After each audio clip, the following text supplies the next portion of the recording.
हाँ जी दोस्तों, फिर से एक बार आप सभी का स्वागत है आपके अपने चैनल असाध्य मैथमेटिक्स पर। आई होप आप सभी अच्छे होंगे और मस्त होंगे, बिजी होंगे स्टडी के अंदर और स्टडी कर रहे होंगे, क्योंकि हाल फिलहाल में आपके एग्जाम चल रहे हैं। तो अपन बात करते हैं आज अपने गणित के महत्वपूर्ण प्रश्नों की, जिसके अंदर लगभग अपन ने 3 क्लासेस जो है कंप्लीट कर ली है।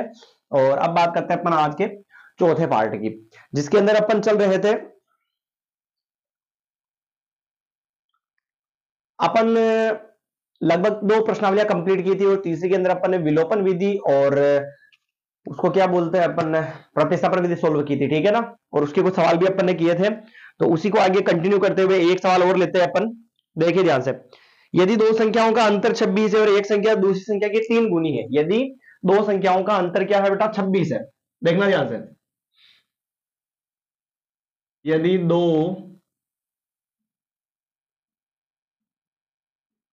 संख्याओं का अंतर 26 है तथा तथा पहली संख्या एक संख्या दूसरी की 3 गुनी है, तथा एक संख्या दूसरी संख्या की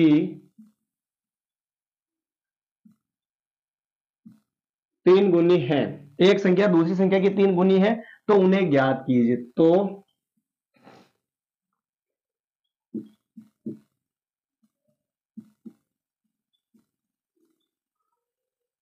तो उन्हें ज्ञात कीजिए। देखिए कैसे ज्ञात करते हैं, समझिएगा।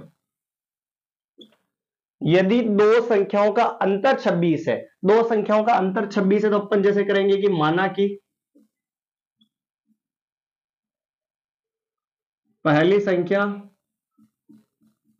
x मान ले और दूसरी संख्या क्या मान ले,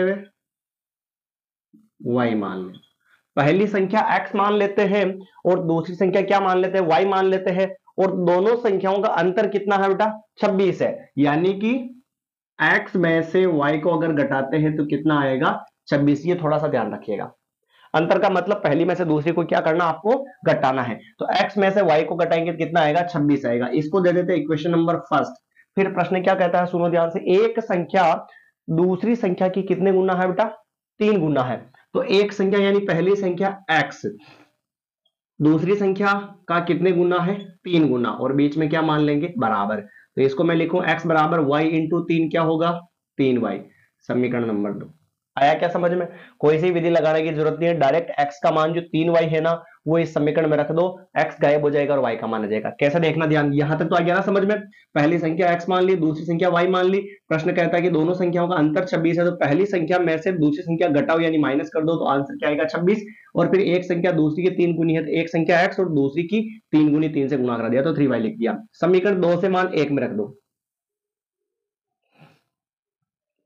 समीकरण 2 से मान 1 में रखने पर, समीकरण 2 से मान किस में रखने पर बेटा, 1 में रखने पर। तो यहां पर जैसे x की जगह मैं क्या लिखूंगा, 3y लिखूंगा, तो ये 3y लिख दिया, फिर माइनस और बराबर 26। 3y में से y जाएगा यानी कुछ नहीं है, मतलब 1y समझो। तो 3y में से 1y जाएगा तो कितना बचेगा, 2y, और बराबर में 26। y का मान निकालना है तो 26, और इंटू वाला 2 कहां आ जाएगा, बटेगा में, 2 से इसको काटूंगा कितना आ जाएगा, 13। y का जो वैल्यू है वो हमारे पास कितना हो चुका है, 13। ये तो फिलहाल y का मान आया। x का भी निकालना है, तो देखो आप ध्यान से यहीं पर रख देते हैं अपन। कैसे, समीकरण 2 से, समीकरण 2 से देखो ध्यान से। x बराबर 3y, x बराबर 3 इंटू वाई का मान 13, तो x बराबर 13 3 कितना हो जाएगा, 39। देख सकते हैं आप, पहली संख्या 39 हो गई और दूसरी संख्या कितनी हो गई, 13 हो गई। मामला खत्म हो गया भाई। बढ़ते अगले सवाल की तरफ। अगला क्वेश्चन देखिएगा।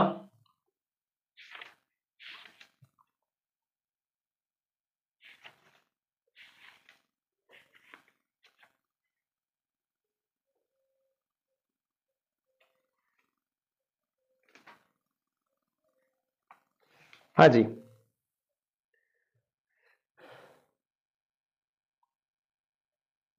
2 मिनट है ना।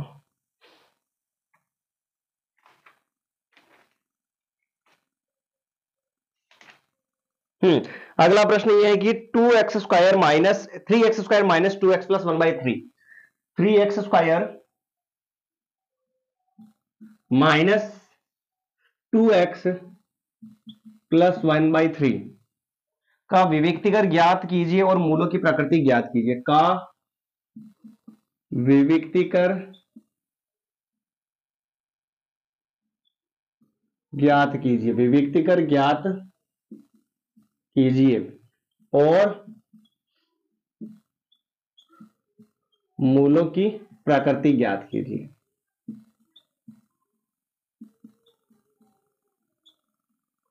आपको पता होगा बेटा, कल वाली जो क्लास थी पार्ट नंबर 3 था, उसके अंदर लास्ट के एक दो छोटे छोटे प्रश्न करवाए थे मैंने आंसर, जिसके अंदर बताया था मूलों विविक्तिकर निकालने के लिए कौन सा फॉर्मूला लगता है, विविक्तिकर सूत्र लगता है। और क्या होता है विविक्तिकर सूत्र? विविक्तिकर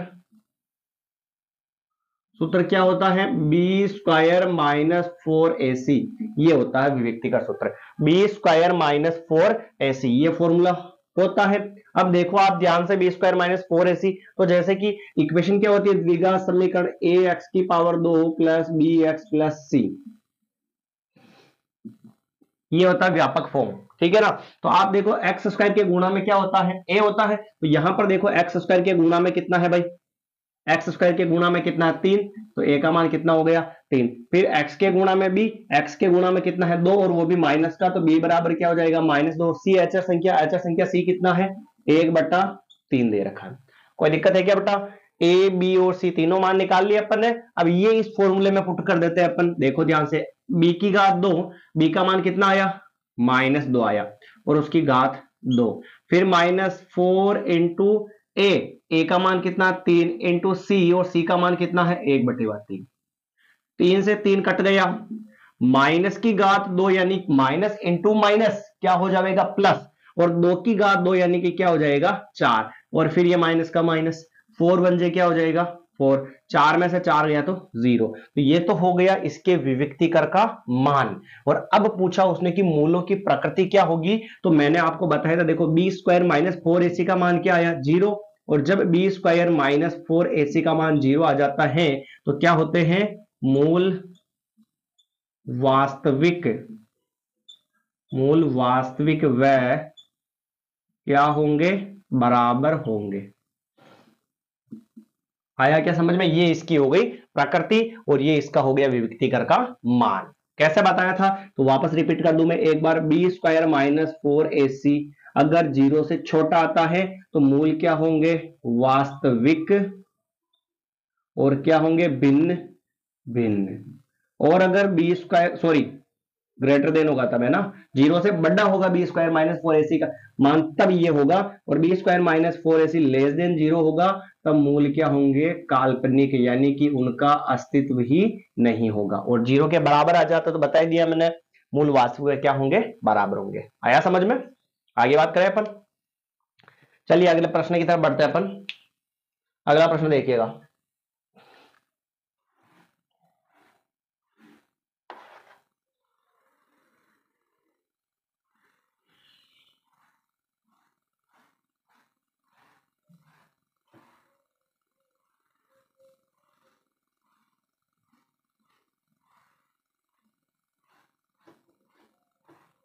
अगला प्रश्न देखिए भाई, इसी टाइप का एक प्रश्न और करते हैं अपन।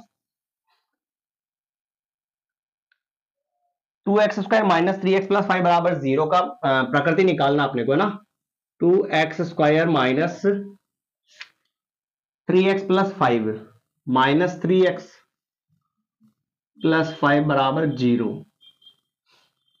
इसमें भी आपको क्या निकालनी है प्रकृति निकालनी है। तो क्या करेंगे देखो आप ध्यान से समझिएगा, जैसे कि x² के गुणा में तो क्या होता है a का मान तो हो गया 2, x के गुणा में होता है b, तो b का मान क्या हो गया 3, और वो भी किसका माइनस का।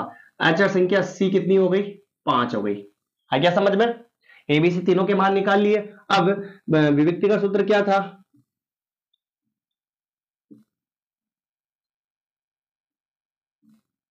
विविक्ति का सूत्र b² minus 4ac, b² b का मान क्या है -3, और उसका स्क्वायर मतलब ये स्क्वायर, फिर माइनस का ये माइनस 4ac 4 बीच में कुछ नहीं, इनटू और ए का मान कितना है 2 और इनटू सी का मान कितना है 5। माइनस की घात 2 क्या हो जाएगा प्लस हो जाएगा, और 3 की घात 2 यानी 3 इंटू 3 कितना हो जाएगा 9, फिर माइनस का ये माइनस 4 टू जा 8, 8 5 जा 40। बड़ी संख्या 40 में से 9 जाएगा 31 बचेगा, बड़ी संख्या माइनस के तो चिन्ह किसका आ जाएगा माइनस का आ जाएगा। कोई दिक्कत है क्या यहां तक? नहीं है भाई, आया समझ में? और अब कभी भी माइनस का मान आ जावे, कभी भी संख्या माइनस में आ जावे यानी कि वो किससे है, जीरो से छोटी, और जीरो से छोटी हो तो मूल क्या होंगे बेटा, काल्पनिक होंगे। क्या होंगे, मूल काल्पनिक होंगे। आ गया समझ में? एक अपन सोल्व करते हैं नेक्स्ट प्रश्न, देखिएगा ध्यान से। 2x² प्लस के एक्स प्लस 3 बराबर 0, 2x² प्लस के एक्स प्लस 3 बराबर 0 में के का मान ज्ञात करो।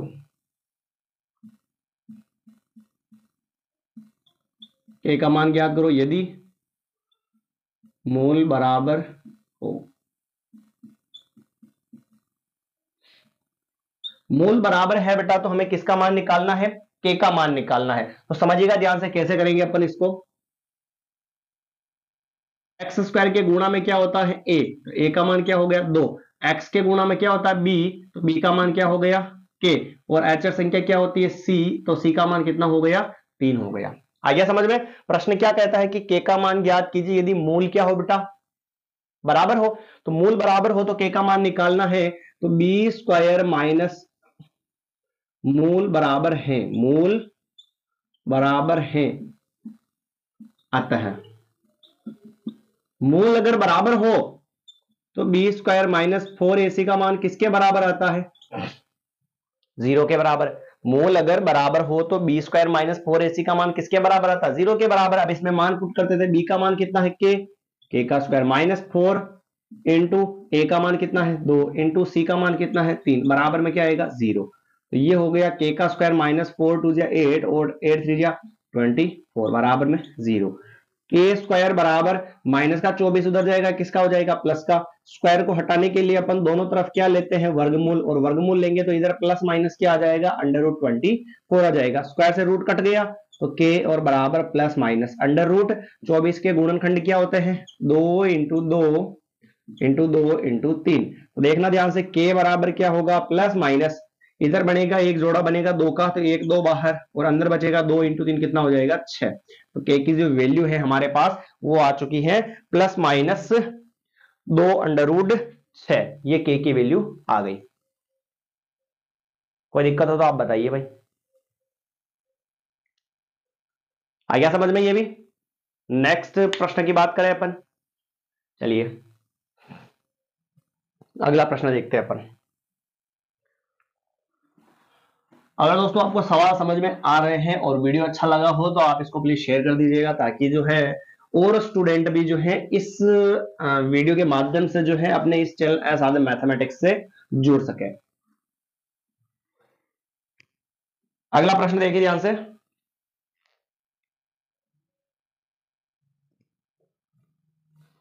कुछ छोटे छोटे प्रश्न भी पूछे जाते हैं तो वो भी आपको पढ़ने हैं, क्योंकि बड़े प्रश्न नहीं पूछे जाएंगे। मैंने पिछली क्लास के अंदर भी आपको बताया था बड़े प्रश्न इसके अंदर नहीं पूछे जाएंगे, क्योंकि अपना पैटर्न जो है वो छोटे प्रश्नों पर है। लगभग पहले प्रश्न में जो है 12 प्रश्न 18 प्रश्न छोटे छोटे हैं, फिर सेकंड वाले प्रश्न में भी 12 प्रश्न छोटे छोटे हैं, और उसके बाद में अपना रिक्त स्थान वाला प्रश्न भी है। तो बहुत सारे छोटे छोटे प्रश्न पूछे जा रहे हैं इसके अंदर। तो छोटा छोटा प्रश्न पूछने के बाद वैसे छोटे प्रश्न हल करने में वो टाइम लगेगा, उसके बाद में बड़े प्रश्न हल करने का समय कहाँ रहता है। तो इसलिए आप थोड़ा सा ध्यान रखिएगा कि ज्यादा अगर बड़ा प्रश्न है तो उसको छोड़ दीजिएगा, वो अपने पेपर में आने का चांस बिल्कुल न के बराबर है। ठीक है ना, यूं समझो कि 1% चांस है। हाँ, एक सवाल कहीं आ सकता है, एक या दो सवाल बड़े हो सकते हैं, बाकी बड़े होने का चांस बिल्कुल भी नहीं है। ये थोड़ा सा आप ध्यान में रखिएगा। एक प्रश्न और करते हैं अपन।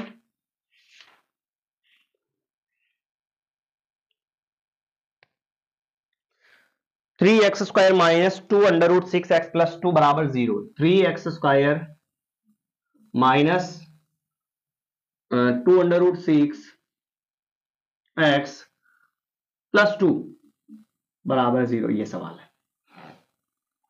और हमें क्या करना है कि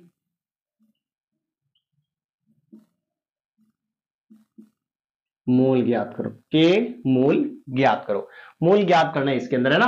तो मूल ज्ञात करना मतलब एक्स का मान निकालना है। एक्स का मान निकालना है तो देखो आप ध्यान से, जो इक्वेशन दे रखी है उसमें क्या करेंगे हम, फर्स्ट वाले को लास्ट वाले से क्या करवाते हैं, गुणा करवाते हैं। एक्स का मान निकालने के लिए ये करते हैं ना। तो 3 को किससे गुणा कराएंगे, 2 से गुणा करवाएंगे। तो क्या होगा, 3 इंटू 2 यानी कि 6 आया। और 6 के गुणनखंड वापस 2 इंटू 3 ही होते, इनको जोड़ेंगे और घटाएंगे तो कभी भी जो है बीच में अंडर रूट 6 नहीं आएगा। अपन कहते हैं ना, फर्स्ट वाले को लास्ट वाले से गुणा करवा के और उसके गुणनखंड निकाल लो, तो जोड़ने या घटाने पर हमारे पास जो बीच वाली संख्या वो आ जानी चाहिए। तो इनको तो कभी भी जोड़ेंगे या घटाएंगे तो 6 तो कभी आएगा ही नहीं। 6 कब आएगा, जब इन 2 इंटू 3 को मैं क्या रहने दूं, 6 का 6 ही रहने दूं। तो आप क्या करोगे सर, अब 6 जो है ना मैं उसको लिख सकता हूं रूट 6 का स्क्वायर। वापस देखना, 6 जो आया ना मैं 6 को लिखूंगा रूट 6 का स्क्वायर। रूट 6 का स्क्वायर कैसे लिखता हूं, स्क्वायर से अंडर रूट कटेगा तो वापस आंसर क्या आएगा, सही आएगा ना। स्क्वायर से अंडर रूट कटेगा तो वापस क्या आएगा, 6। तो ये 6 आ गया। तो यानी कि 6 को अपन क्या लिखेंगे, रूट 6 का स्क्वायर लिखेंगे। और रूट 6 का स्क्वायर यानी under root 6 into under root 6, इसको कितनी बार लिखेंगे, 2 बार। यानी कि अपना गुणनखंड क्या बनेगा, ये बनेगा। अब देखो हमें 2 अंडर रूट 6 चाहिए, तो अंडर रूट 6 को अंडर रूट 6 को जोड़ेंगे तो 2 अंडर रूट 6 ही तो होगा भाई। रूट वाली संख्या सेम होती है तो, पर चिन्ह किसका लेंगे अपन, माइनस का। दोनों ही जगह चिन्ह माइनस का हो तो यहां पर माइनस का आ जाता है। तो यानी कि फैक्टर क्या बन गए, देखो अपने 3x स्क्वायर बीच वाली हटेगी और उसकी जगह आएगा माइनस का रूट 6 और माइनस का रूट 6 और प्लस के 2 बराबर 0, ये बन गया। अब इसके बाद में क्या करना, देखो ध्यान से, 4 स्टेप हो गई है। तो इसको तो लिख सकता हूं मैं, जैसे 3 है ना, 3 को अपन लिख सकते हैं रूट 3 का स्क्वायर लिख सकता हूं मैं, और x का स्क्वायर चलने दो। फिर माइनस रूट 6 को मैं लिख सकता हूं 2 इंटू 3 और फिर इंटू में x, और फिर माइनस रूट 6 को मैं लिख सकता हूं 2 इंटू 3 इंटू एक्स चल रहा है, और प्लस 2 को मैं लिख सकता हूं रूट 2 का स्क्वायर बराबर में 0। कोई दिक्कत है क्या बेटा, मैंने 3 को रूट 3 का स्क्वायर क्यों लिखा, क्योंकि कॉमन लेने के लिए इधर भी रूट में 3 आ रहा तो इधर भी रूट में ही लिखना पड़ेगा। अब देखो आप ध्यान से, रूट 3 की घात 2 और इधर एक रूट 3 है तो एक अंडर रूट 3 कॉमन आएगा, और x की घात 2 और ओनली x तो एक x कॉमन आ जाएगा। रूट 3 की घात 2 में से एक रूट 3 बाहर निकलेगा, एक रूट 3 बचेगा। x की घात 2 में से एक x निकलेगा तो ओनली x बचेगा। फिर माइनस का क्या होगा, माइनस रूट 3 का, और रूट 3 और x बाहर निकल गया तो बचा कितना, रूट 2 बच्चा।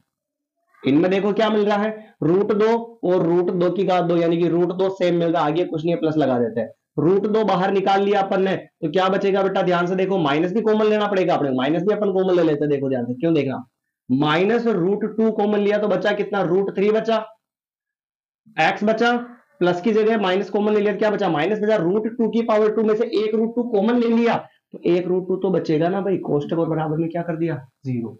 आ गया समझ में। देखो आप दोनों कोष्टक वाली संख्या सेम मिल गई, तो इन दोनों कोष्टक वाली संख्याओं को जो है अपन क्या करेंगे, सेम सेम को कॉमन ले लेंगे। कॉमन लिया तो इधर कितना बचा, रूट 3x बचा और माइनस का रूट 2 बचा, और बराबर में क्या आ गया, 0। सेम है तो दो केस बढ़ेंगे बेटा इसके, एक तो केस फर्स्ट बनेगा रूट 3x और माइनस अंडर रूट 2 बराबर 0। तो रूट 3x माइनस का उधर जाएगा, किसका हो जाएगा, प्लस का हो जाएगा। तो x की वैल्यू कितनी आ जाएगी, रूट 2 और बटेगा में रूट 3। इसको ऐसा भी लिख सकते हो या रूट 2/3, ठीक है। और केस जो सेकंड बनेगा, केस सेकंड बनेगा उसमें क्या होगा, रूट 3x माइनस रूट 2 बराबर 0। दोनों ही सेम ही है तो इसमें भी x का मान जो क्या आएगा, रूट 2/3 आएगा। आ गया समझ में भाई। थोड़ा सा मुश्किल हो सकता है, रूट वाला सवाल था पर पूछा जाता है, ध्यान से थोड़ा सा कंप्लीट एकदम। अगले सवाल की बात करें भाई, चलिए।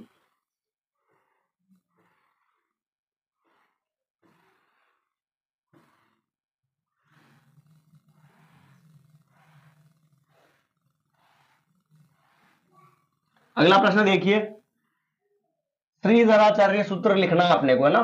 श्रीधराचार्य सूत्र पूछा जाता है परीक्षा के अंदर 1 नंबर के अंदर, या फिर अपना रिक्त स्थान में भी पूछा जा सकता है 1 नंबर वाले में, कि श्रीधराचार्य सूत्र क्या होता है। और श्रीधराचार्य जो सूत्र होता है वो किसको हल करने के लिए काम आता है, तो श्रीधराचार्य सूत्र जो है द्विघात समीकरण को हल करने के काम आता है। और द्विघात समीकरण का व्यापक रूप क्या होता है, मैंने लिखवाया था ax की power 2 plus bx plus c बराबर 0। तो श्रीधराचार्य सूत्र जो होगा बेटा, श्रीधराचार्य सूत्र श्रीधराचार्य सूत्र क्या होगा, देखो आप x बराबर minus b plus minus root b square minus 4ac और बटेवा में क्या आ जाएगा, 2a आ जाएगा। ये होता है फॉर्मूला, x बराबर minus b plus minus root b square minus 4ac बटेवा 2a। और जब बी स्क्वायर माइनस 4ac बराबर क्या हो, 0, तब ध्यान रखना द्विघात समीकरण के जो मूल होंगे ना, वो होंगे x बराबर माइनस बी बटेवा 2a और माइनस बी बटेवा 2a।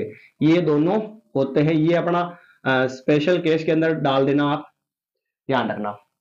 पूछ लेता है कि a x square plus b x plus c बराबर 0 की जो द्विघात समीकरण है, यदि उसके मूल आपस में क्या है, बराबर, तो उसके मूलों का मान ज्ञात कीजिए। अगर मूल बराबर है तो बी स्क्वायर माइनस 4ac का मान किसके बराबर होगा, 0 के बराबर होगा। अगर ये 0 हुआ तो ये पूरा 0 हो जाएगा, तो मूल होंगे x बराबर माइनस बी बटेवा 2a कोमा माइनस बी बटेवा क्या हो जाएगा, 2a हो जाएगा। तो ये थोड़ा सा आपको अपने दिमाग में फिट करके रखना। आ गया समझ में भाई, कंप्लीट है। चलिए एक और बात करते हैं अपन।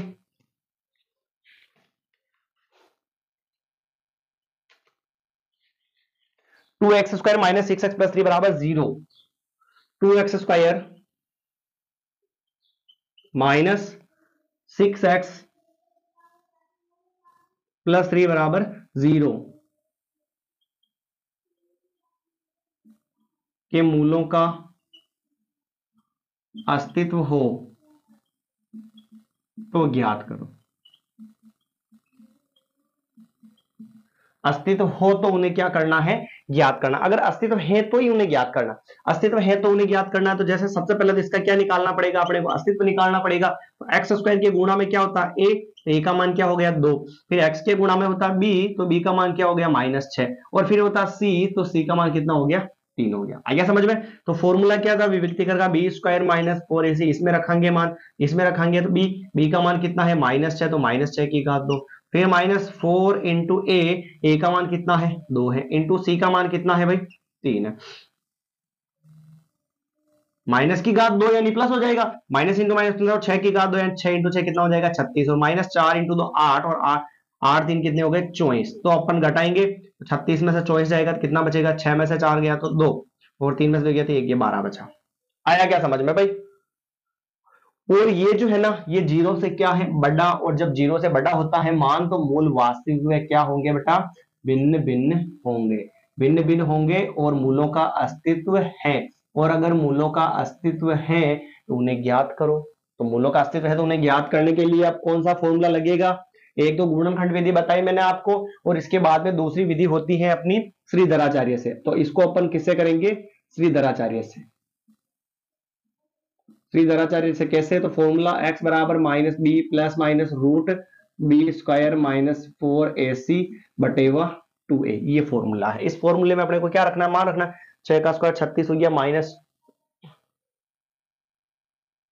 स्क्वायर माइनस 4ac, 4a 4 2 8 8 3 24, 24 सही है, और ये माइनस, और ये 2 बचा, सही है। आगे देखें, तो x बराबर माइनस बी का मान कितना है बेटा, माइनस का 6 है, तो कोष्टक में क्या लिख दूं मैं, -6 लिख दूं, plus minus root b square minus 4ac का मान रखने की जरूरत नहीं है, क्योंकि बी स्क्वायर माइनस 4ac का मान डायरेक्ट कितना आया 12, तो अपन यहाँ पे कितना लिख देते हैं 12 लिख देते हैं। फिर बटेवा में 2a, 2 इंटू ए, और a का मान हमारे पास कितना है 2 है, तो a का मान 2 हो गया। तो x बराबर माइनस माइनस प्लस, तो बचा कितना 6, प्लस माइनस रूट 12 के गुणनखंड 2 इंटू 2 इंटू 3, और बटेवा में क्या आएगा 2 इंटू 2 4। तो x बराबर क्या हो गया बेटा 6 प्लस माइनस 1 2 बाहर निकलेगा, √3 बचेगा, और बटेवा में 4।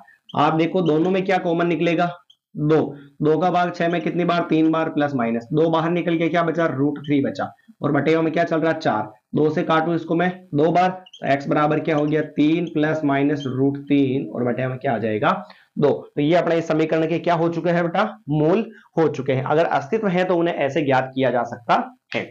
आया समझ में,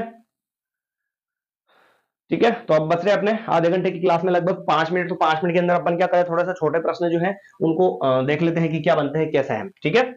चलिए छोटे प्रश्नों को देख लेते हैं अपन एक बार।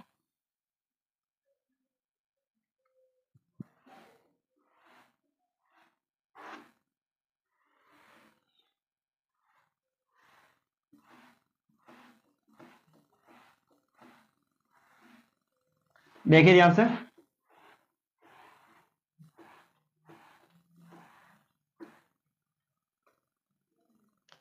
एक पूछा जाता आपने को अंतराल 20 से 30 का वर्ग चिन्ह है।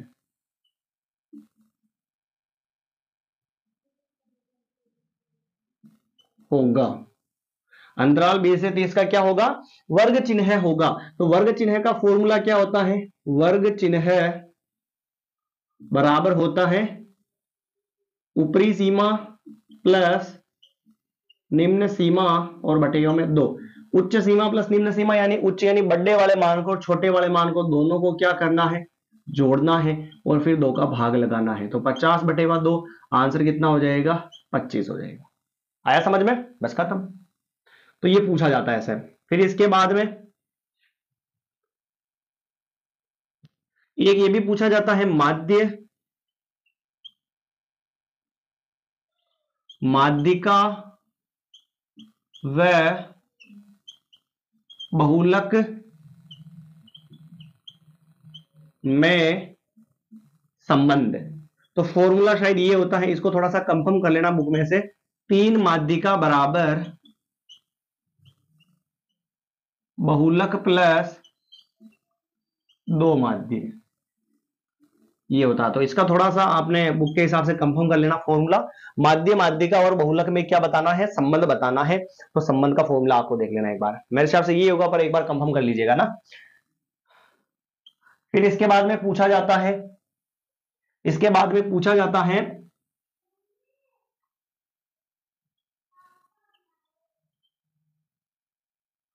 प्रायिकता का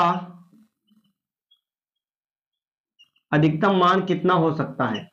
तो कितना हो सकता है बेटा, 1 हो सकता है। ये थोड़ा सा ध्यान रखिएगा, प्रायिकता का अधिकतम मान जो है 1 हो सकता है, ये दिमाग में बैठा के रखिएगा। संभव घटना जो होती है, संभव घटना, तो उसकी प्रायिकता क्या होती है, 1। संभव घटना की प्रायिकता क्या होती है, 1 होती है। और फिर असंभव,